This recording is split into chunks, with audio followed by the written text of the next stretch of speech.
के लिए दे सकता है और जो अपने लिए बचा कर रखता है वो किसी के लिए नहीं निकाल सकता है। गोस्वामी जी ने बात सारी स्पष्ट कर दी है एक शब्द में, जासु नेम व्रत जाए न बरना। इनके नेम और इनके व्रत मैं नहीं कह सकता हूं, इसलिए बंधन करके इनको किनारे छोड़ देता हूं। मुझे भगवान की कथा कहनी है, भरत जी की कथा कहूंगा तो मुझसे कहा नहीं जाएगा। प्रणवहूँ प्रथम भरत के चरना, जासु नेम व्रत जाए न बरना। मैं नहीं कह सकता हूं। रिपुसूदन पद कमल नमामि, सूर सुशील भरत अनुगामी। महाराज शत्रुघ्न जी की वंदना करता हूं, भला क्यों? सूर हैं, बड़े सूरवीर हैं। रिपुसूदन शत्रुओं को मारने वाले हैं। पूरी राम कथा पढ़ लीजिए, आपको मालूम चलेगा शत्रुघ्न लाल जी ने कब लड़ाई करी, कौन से शत्रु को मारा, तो पता चलेगा कहीं लड़ने गए नहीं, किसी को मारा नहीं। अरे गोस्वामी जी आप गलत कह रहे हैं क्या? जो कभी लड़ाई नहीं करता, किसी शत्रु को नहीं मारता, उसके लिए कहते हैं इसके सामने शत्रु टिकता नहीं, और सबसे श्रेष्ठ हैं, शत्रुओं को मारने वाले हैं। गोस्वामी जी ने कहा एक बात निवेदन करता हूं, संसार में जो शत्रु बाहर है, हमारे जीवन में जो शत्रु बाहर है, वास्तव में वो शत्रु नहीं, हमारे जीवन में शत्रु वो ज्यादा बड़ा है जो अंदर है। बाहर के शत्रुओं को मारना आसान है, लेकिन आंतरिक शत्रुओं को मारना बहुत कठिन है। बाहर के शत्रुओं पर, लंका पर आक्रमण करके राम जी विजय प्राप्त कर सकते हैं, लेकिन श्रीधाम अयोध्या में रहने वाली मंथरा ऐसी शत्रु को राम जी नहीं, मंथरा ऐसी शत्रु को मारना है तो भैया शत्रुघ्न जी के जैसा कोई चाहिए व्यक्ति जो लगे घसी टन धरी धरी झोंटी माफ नहीं किया है। हमें आपके अपने जीवन में आंतरिक शत्रुओं को मारने में कभी न कभी गलती नहीं करनी चाहिए, हमेशा तैयार रहना चाहिए, और कभी न कभी गलती हुई तो परिणाम भुगतना पड़ेगा। गोस्वामी जी ने जीवन के सूत्र दिया है हमें और आपको। अपने ही जीवन के आंतरिक शत्रु सताते हैं और कितना दुख देते हैं नहीं कहा जा सकता। लक्ष्मण भैया की वंदना की है, बंदहूं लक्ष्मण पद जल जाता। लक्ष्मण जी के कमलवत चरणों की वंदना करता हूं। शीतल सुभग भगति सुखदाता। कोई महापुरुष जब गोस्वामी जी की चौपाई पढ़े तो हंसने लगे। किसी ने पूछा क्या हुआ? बोले गोस्वामी जी ने थोड़ी बात गलत लिख दी। बोले भला क्यों? बोले लक्ष्मण जी इतने क्रोधी, और क्रोधी व्यक्ति किसी को शीतल कहाँ बना सकता है।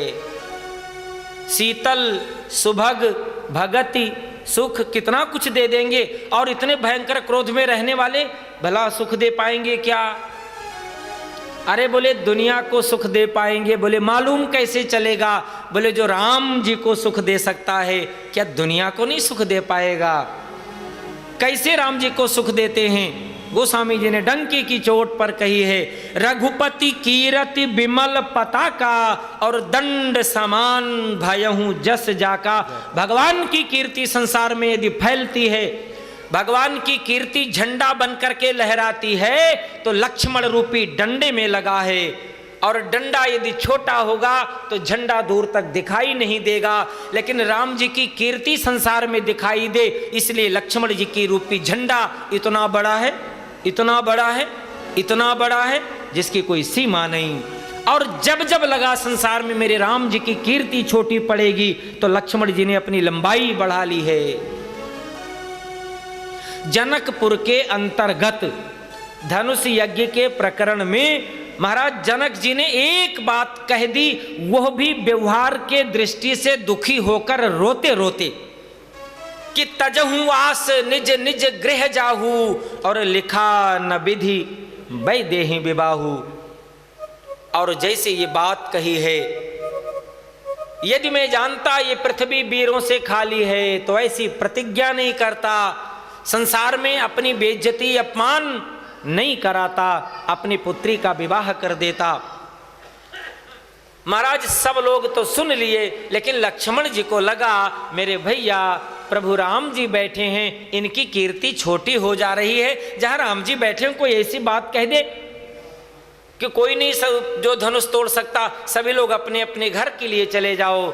लक्ष्मण जी से रहा नहीं गया, उसी समय भयंकर क्रोध में आकर के खड़े हो गए और बोल पड़ते हैं महाराज जनक जी से, रघुवंशिन महा जहाँ को होई तेहि समाज यस कहे न कोई। रघुवंश का कोई एक बालक बैठा हो वहाँ कोई ऐसी बात नहीं कहता है। महाराज जनक जी यहाँ तो स्वयं परमात्मा प्रभु राम जी विद्यमान बैठे हैं, आपने कही कैसे? मैं राम जी की बात नहीं करता हूँ, एक बात करता हूँ, क्या तुम्हारे कहने से धनुष की कौन बात करे? कुछ भी नहीं करूँगा, लेकिन मेरे राम जी की आज्ञा हो जाए। जो राउर आयसु मैं पाऊं तो कंदुक यू ब्रह्मांड उठाऊं, कांचे घट जिम डारहूं फोरी, सकहूं मेरु मूलक यू तोरी। धनुष की कौन बात करे? पर्वत को तोड़ दूंगा, ब्रह्मांड को समाप्त कर दूंगा। भैया लक्ष्मण जब गरजने लग जाते हैं, बोलने लग जाते हैं, राम जी को लगा है, गोस्वामी जी का मानना है राम जी की कीर्ति न छोटी हो जाए। लक्ष्मण जी बड़े हो जाते हैं, डंडा लेकर कीर्ति बड़ी हो जाती है। ऐसे लक्ष्मण की वंदना करता हूँ। कौन? रघुपति कीरति विमल पताका, दंड समान भयहु जस जाका। हनुमान जी की वंदना करी है, महावीर बिनवो हनुमाना, राम जासु जस आप बखाना। माँ जानकी जी की वंदना करी है, जनक सुता जग जननी जानकी, अतिशय प्रिय करुणा निधान की, ताके जुगपद कमल मनाऊं, जासु कृपा निर्मल मति पाऊं। ध्यान रखना, संसार में कोई भी बालक मैला कुचैला हो, उसे कोई भी पिता अपनी गोद में नहीं लेता। गोस्वामी जी को मालूम है, जब माँ उसे नहला धुला कर श्रृंगार करके सुंदर सजा दे तो पिता भी गोद में लेता है। गोस्वामी जी ने कहा, माँ मैं तेरी शरण में आया हूँ, मुझे मेरी मति को इतना सुंदर बना दे, इतना निर्मल बना दे, इतना पवित्र बना दे, इतना उज्जवल बना दे, मुझे राम जी स्वीकार कर लें। सुंदर कांड की घटना है। जब तक माँ भगवती जानकी जी हनुमान जी को अजर अमर गुण निधि सुत होहु, करहूँ बहुत रघुनायक छोहु, हनुमान जी के लिए प्रयोग नहीं करती, तब तक हनुमान जी माँ जानकी जी के लिए माँ माँ कहते हुए सारे सेवा करते चले जाते हैं। गोस्वामी जी ने माँ जानकी जी की वंदना की है, राम जी की वंदना की है, राम जी के नाम की महिमा, नाम की वंदना की है। समस्त वंदना प्रकरण को अक्षरशः एक आध शब्दों में कहते हुए वाणी को विराम दूं। महाराज जी के द्वारा हमें आपको आशीर्वाद मिले। कल के पावन प्रसंग में कथा का शुभारंभ होगा। जैसा कि गोस्वामी जी ने बताया है, कथा 4 घाट पर होती है, 4 जगह पर होती है। पहली जगह, पहला घाट ज्ञान का है। भगवान शिवजी कैलाश पर्वत पर बैठकर कथा सुनाएं, वो ज्ञान घाट है। वक्ता हैं शिवजी, श्रोता हैं माँ पार्वती जी। दूसरा, नीलगिरी पर्वत पर काकभुसुंडी जी कथा सुनाएं, गरुण जी सुने, वो भक्ति घाट है। और तीसरा, तीर्थराज प्रयाग में ऋषि याज्ञवल्क्य जी कथा कहें और ऋषियों में समस्त जिज्ञासाओं को लेकर बैठे हुए श्रेष्ठ भरद्वाज ऋषि भगवान की कथा सुने। महाराज ये कर्म का घाट है तीर्थराज प्रयाग में। और चौथी स्थिति, चौथा घाट कथा का जो है वो उपासना का है। गोस्वामी तुलसीदास महाराज जी अपने मन को कथा सुनाते हैं उपासना के घाट पर बैठा करके। हम आप शिव जी के पास चलेंगे कुछ मिलेगा और उसे संभाल पाएं बहुत कठिन होगा। हम आप काकभुसुंडी जी के पास चलें, भक्ति बहुत मिल जाए, लेकिन उसे संभाल पाएं बहुत मुश्किल होगा। हमें भक्ति तो कम, संसार ज़्यादा चाहिए। प्रयास करें भक्ति जीवन से कहीं अलग ना हो। हम आप तुलसीदास जी की तरह अपने मन को सुनाने बैठें तो भी कठिनता होगी। एक बात प्रार्थना कर दूं, हमारे धर्म ग्रंथों के माध्यम से महापुरुषों ने, पूर्वजों ने, महर्षियों ने, संतों ने, भगवान के भक्तों ने एक बात निश्चय कर लिया है, संसार में रहने वाला प्राणी हमेशा कर्म में लगा है। इसलिए इसको कुछ देना है, कुछ परोसना है तो कर्म के माध्यम से परोस दो। और महापुरुषों ने परोसा। महापुरुषों ने ये बात नहीं बताई है आपको क्या करना है, आपको एक बात जोड़ दी है, आपको ये करना है, इसमें आपको फायदा होगा, बस उसमें आपको किंतु परंतु लेकिन विचार नहीं करना, आपको वो करना है। महापुरुषों ने कहा है पौराणिक कथाओं के माध्यम से, भाद्रपद शुक्ल पक्ष का अंतिम रविवार जो आए, जो कि आज है, और उस रविवार के दिन सूर्य की उपासना बहुत श्रेष्ठ है। सूर्य की उपासना वेद और शास्त्र और कर्म कांड की दृष्टि से बहुत ज़्यादा है और बहुत कम भी है। उसमें आप कुछ भी ना कर पाएँ तो एक कार्य कर लें, सूर्य को अर्घ्य दे दें और बिना नमक के भोजन कर लें, सूर्य की उपासना मान ली जाएगी। इसी परंपरा का निर्वाह श्री धाम अयोध्या जी में होता है और इसी परंपरा का निर्वाह हमारे इस सद्गुरुदेव भगवान जी के द्वारा आश्रम में भी होता है। आज के दिन नमक नहीं बनता छावनी में, आपने प्रसाद लिया होगा, केवल खीर और रोटी का लिया होगा। जो भी महापुरुषों ने हमारे आपके लिए परोसा है, बस एक बात कह दी है, आपको ये करना है, उसका कुछ बताया नहीं क्या मिलेगा क्या नहीं, धर्म से जोड़ दिया। और जब धर्म से जोड़ा है तो हम आप किंतु परंतु नहीं लगाएंगे और उससे हमारे आपके जीवन में लाभ होगा। बहुत कुछ धर्म की मर्यादाएं, और उसी मर्यादाओं का निर्वहन गोस्वामी जी ने किया है। हमें आपको भगवान की कथा सुनाई है, शिव जी भगवान ज्ञान घाट से नहीं, काकभुसुंडी भक्ति घाट से नहीं, गोस्वामी जी के उपासना घाट से नहीं, दो महापुरुष दो ऋषि बैठ करके बात करें और उस बातों में भगवान की कथा उतर करके हमारे आपके जीवन में आए। वह है तीर्थराज प्रयाग, जहाँ ऋषि भरद्वाज जी श्रोता हैं, याज्ञवल्क्य जी महाराज वक्ता हैं। ऐसी जगह से कथा का प्रारंभ हो, हम आप सुने। कल से मैं आपको कथा भगवान की सुनाऊं। आज भगवान स्वामी जी महाराज का आशीर्वाद मिले। और भी निवेदन कर दूं, जो लोग धर्म मंडप में टिके हैं, बाहर से आए हैं, कथा में रुके हुए हैं, उनके लिए प्रार्थना कर दूं। प्रातःकाल के समय जो जिसे आप दिल्ली महानगर वाले नाश्ता कहते हैं, हमारे अयोध्या जी में छोटी छावनी में बाल भोग कहा जाता है। तो जो बाल भोग की व्यवस्था है, वहाँ पर्ची पर लिखा हुआ निशान लगा है, आपको क्या मिलेगा आप उसमें देख लें।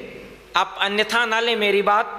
यदि आपको वो बाल भोग रुचिकर नहीं, आपके शरीर और मन के अनुकूल नहीं, आप बाहर जाकर ले सकते हैं। प्रत्येक दिन दोपहर का भोजन छावनी के अंतर्गत जहां आप लोग लिए थे महाराज श्री के व्यवस्था में वहीं मिलेगा। आज नमक नहीं बनना था इसलिए वो बना था। प्रत्येक दिन दाल चावल रोटी सब्जी बनती है और ये वहाँ मिलेगा। और सायंकाल की व्यवस्था में अपने ही जहाँ आप लोग रहे हैं निवास करते हैं वहीं भोजन बनता है। प्रत्येक दिन की व्यवस्था है। आज की व्यवस्था में दाल चावल रोटी पूड़ी सब्जी, इसमें आपको जो अनुकूल हो आप लोग लें। और आप लोगों के भाग्य की सराहना फिर मैं करता हूँ। आप लोग भोजन पर दृष्टि नहीं देना।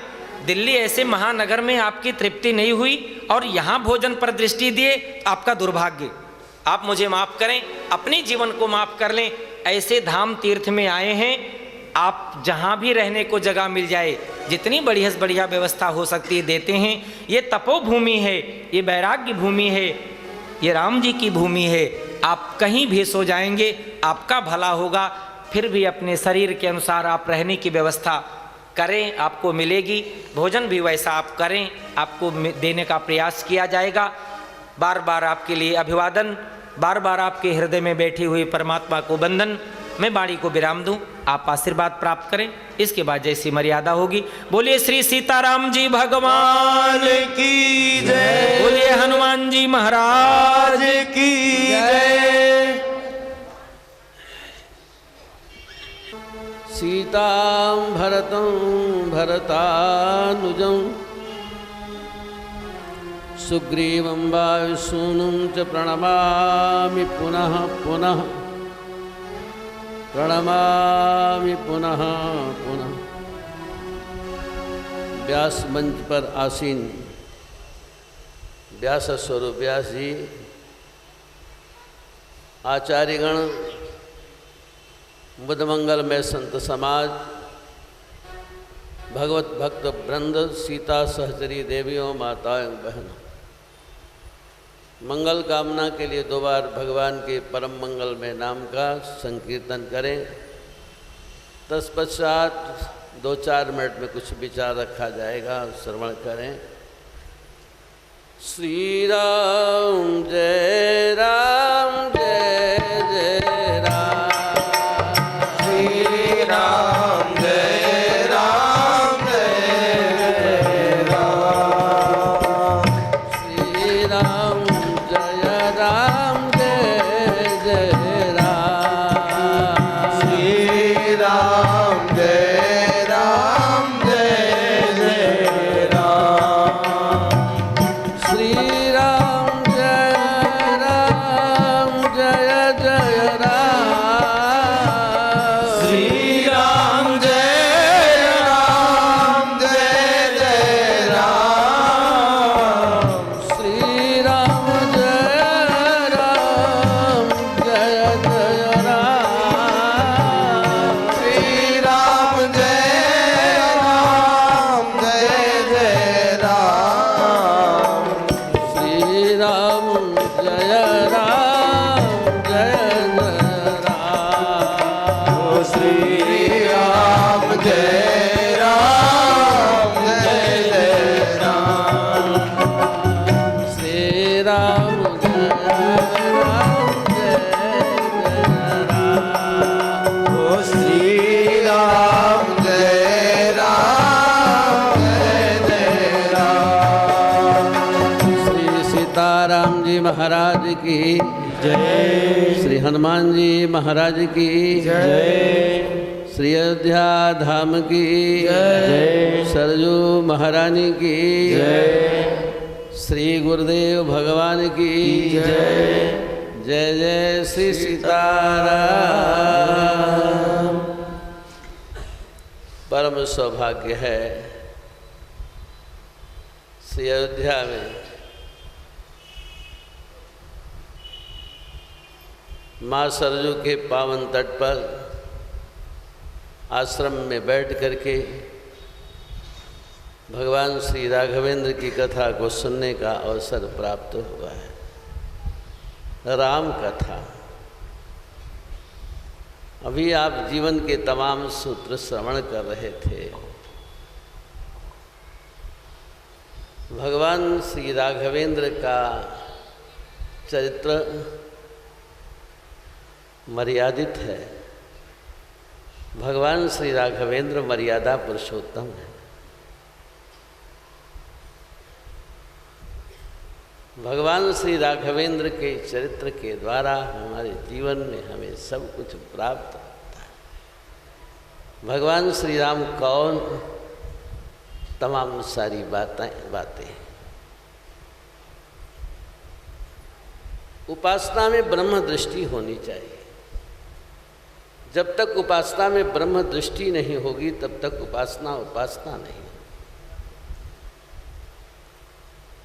पूज्यपाद श्री गोस्वामी तुलसीदास जी महाराज ने रामचरित्र को, भगवान श्री राघवेंद्र के आदर्श चरित्र को लिखने से पहले राम कौन तो कहा, यन मायावश वर्ते विश्वम अखिलम ब्रह्मादि देवासुरा यत सत्वाद, ये सब मत करो, यत सत्वादम रसयो भाति सकलम रज्जो यथा अहेर्भ्रमा। अंधेरी रात में, क्या बताऊँ, ये एक सूत्र ऐसे हैं, कई दिन तक चलता रहे कोई बात नहीं, कोई परवाह नहीं। अंधेरी रात में घर से निकले, टेढ़ी मेढ़ी रस्सी पड़ी है, देख करके भ्रम हो जाता है ये सर्प है। जितना डर हमें सर्प से होता है उतना डर उस रस्सी से होता है, लेकिन सर्प नहीं है, रस्सी है। जब रस्सी का बाध हो गया, ज्ञान हो गया, तो जो डर हुआ था, भय हुआ था, वह समाप्त हो जाता है। तो भगवान राम कौन है? परात्पर ब्रह्म है, अवतार नहीं है। नहीं जानते हैं लोग, उलूल जुलूल की बातें करने लगते हैं। भगवान श्री राम अवतार नहीं, कौन है महाराज जी? फिर भगवान श्री राम अवतारी हैं। अवतार नहीं अवतारी हैं, शेष नहीं शेषी है। आज इस भयावह स्थिति से आप सभी लोग विज्ञ हैं, पढ़े लिखे हैं, स्थिति को देख रहे हैं। इस भयावह स्थिति से बचाने के लिए, इस दुख से छुटकारा दिलाने के लिए हमारे पास एक भगवान श्री राम जी का ही चरित्र बचा है। पूज्यपाद श्री गोस्वामी तुलसीदास जी महाराज अभी आप सुन रहे थे, श्रद्धा विश्वास रूपिणो भवानी शंकरो वंदे। श्रद्धा विश्वास के रूप में भवानी शंकर की वंदना की है। सबसे पहले भवानी वंदे वाणी विनायक हो, हमारा ध्यान देंगे। बहुत ही सुंदर सूत्र है। आप जानते हैं गोस्वामी जी महाराज का प्राकट्य किस समय हुआ। उस समय देश